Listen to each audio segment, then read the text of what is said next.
Bonjour, alors quels sont mes 5 jeux préférés? C'est le genre de question qui est la hantise de toute personne qui joue quand même pas mal, je pense, surtout quand on joue depuis longtemps. Alors j'ai essayé de répondre à tout ça, je vais vous proposer en fait 5 jeux qui sont vraiment les 5 qui m'ont construit en tant que joueur. Je ne dirais pas que ce sont les 5 meilleurs jeux de l'univers, mais en tout cas ce sont 5 jeux que je peux vous conseiller sans aucun souci et qui vraiment sont pour moi dans le très très haut du panier. Alors le premier c'est un jeu d'aventure, un jeu qui s'appelle Les Chevaliers de Baphomet, qui était sorti à l'époque sur PlayStation et sur PC. C'est un jeu qui est très bien, c'est un jeu qui est très très bien pour son histoire, parce qu'en plus il est très drôle en fait. Il a eu une histoire qui est assez standard finalement, c'est un petit peu le côté très enquête, polar, avec George Stobart qui est un personnage, donc un américain qui arrive à Paris, et qui du coup a son accent, ce qui rend très très bien d'ailleurs dans la VF. Et en fait à l'époque c'était un jeu qui est assez impressionnant, parce que quand on le découvrait, c'était un jeu qui vraiment proposait une 2D assez propre, qui faisait penser à du dessin animé, à de la BD, et quand on est petit et qu'on découvre ce genre de truc là, on se dit mon dieu mais c'est possible de faire des jeux qui ressemblent à ce que je regarde à la télé. Et quelque part juste ça déjà à l'époque ça suffisait pour faire quelque chose qui voilà qui matchait directement et qu'on avait envie de parcourir. Et c'est vrai qu'avec du recul maintenant et tous les autres épisodes qui sont arrivés ensuite, il y a eu le 2 qui était très très bien, 3 et 4 un peu moins bien, le 5 qui était quand même pas mal du tout et qui faisait justement tout l'aspect nostalgie. Et c'est vrai qu'avec le recul je me dis que c'est quand même un des grands jeux d'aventure que j'ai eu l'occasion de faire par le passé, et c'est vrai que ça fait partie vraiment de ces titres dont je me rappellerai pendant très longtemps. Alors en 4, sans aucune hésitation, je mettrai mon RPG favori. Même si je suis un très grand fan de la saga des Final Fantasy, il y en a un qui arrive encore au-dessus de tout ça et qui arrive à faire mieux, c'est Grandia. Alors Grandia,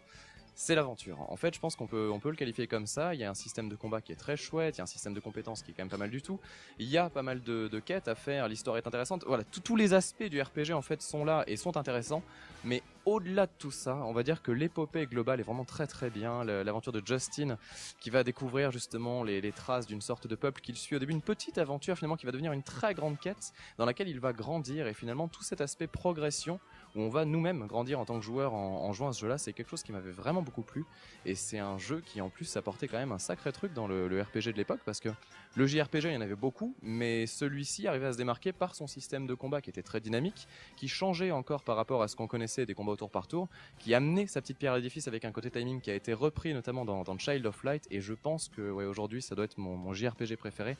de très loin, même si effectivement il y en a d'autres qui sont très très bons, mais celui-là c'est celui du cœur clairement, quoi. Alors en 3, la saga qui à mon sens a le scénario le plus dingue de tous les temps en ce qui a été fait en matière de jeux vidéo, je veux parler de Legacy of Kain Soul Reaver. Alors Legacy of Kain c'est déjà un truc qui est très très bien, je vous conseille de faire Blue Domain si vraiment vous n'avez pas peur des vieux gros pixels et tout ça, parce que côté histoire de vampire c'est très top. Mais à l'arrivée de Soul Reaver en fait on avait justement cette histoire qui a été complètement transportée dans un univers de jeux d'action-aventure on va dire, mais surtout l'arrivée d'un personnage qui est le personnage de Raziel. Et je ne saurais décrire sans spoiler, mais on va dire que la complicité qu'il y a entre Kain et Raziel, cette espèce de rapport de maître à élève et quelque part de complice, de rival, d'ennemi aussi, avec des objectifs qui sont croisés mais qui sont différents. En fait, tout ça mélangé, ça donnait un truc très très très très bon et justement très mature, avec une écriture très très bonne, avec des doublages qui étaient juste excellents, surtout dans la VF où justement on avait des voix qu'on connaissait de par le cinéma, doubleur français de Kevin Costner et aussi de Morgan Freeman. Et c'est vrai que ça donnait un truc dans l'idée qui était très très très très bon. Et surtout, quand même, je pense que pour l'époque, quand on découvrait ce genre de jeu-là, on se disait mon Dieu, mais il est possible de faire, on va dire, une mise en scène aussi folle en 3D, parce que bon, la 3D, ça venait quand même tout juste d'arriver, hein, c'était le calme absolu, on n'en est pas au jeu d'aujourd'hui. Et finalement, donc ce jeu-là, suivi de Soul River 2, de Blue Domain 2, et enfin la pierre finale qui était Défiance, ça donnait un charme à l'ensemble. Je pense vraiment que, ouais, sans aucun souci, ça fait partie des jeux qui m'ont le plus marqué à l'heure actuelle. Alors en 2, je dirais la cartouche qui est restée bloquée dans ma Super Nintendo quand j'étais petit, celle qui prenait la poussière avec la console, à savoir du coup Megaman X. Megaman X qui est un jeu absolument incroyable, qui n'a pas de défaut. Franchement, je ne lui trouve pas de défaut aujourd'hui. Visuellement, c'était incroyable. Le côté dynamisme, c'était incroyable aussi. Les musiques sont divines. Le gameplay était juste parfait pour l'époque, et surtout ce qui était très très bon, c'était le pont qu'on avait technologique entre Megaman 6 qui était sur NES et Megaman X sur Super Nintendo. Le passage à la résolution supérieure, plus tous les sprites qui étaient beaucoup plus détaillés, les premiers vraiment gros boss énormes qui prenaient un écran complet pour le boss final justement qui était Sigma. Bref, l'ensemble de tout ça, on avait l'impression que c'était un peu à la fois une vitrine technologique pour la Super Nintendo, mais aussi on va dire voilà, des développeurs qui se sont éclatés à faire un jeu qui aujourd'hui est encore largement jouable. En termes de cohérence globale, c'était assez dingue, et vraiment voilà, ça fait partie des jeux que je pourrais conseiller à l'infini et sur lesquels je pourrais encore volontiers passer du temps sans aucun souci. C'est un très très très bon jeu. Alors pour le premier, je pense que je serai pas très original. Je vais citer un jeu qui a déjà été cité, j'en suis quasiment certain. Il s'agit de Journey. Alors Journey, c'est peut-être pas mon jeu préféré, mais c'est un jeu pour lequel j'ai une estime absolument dingue parce que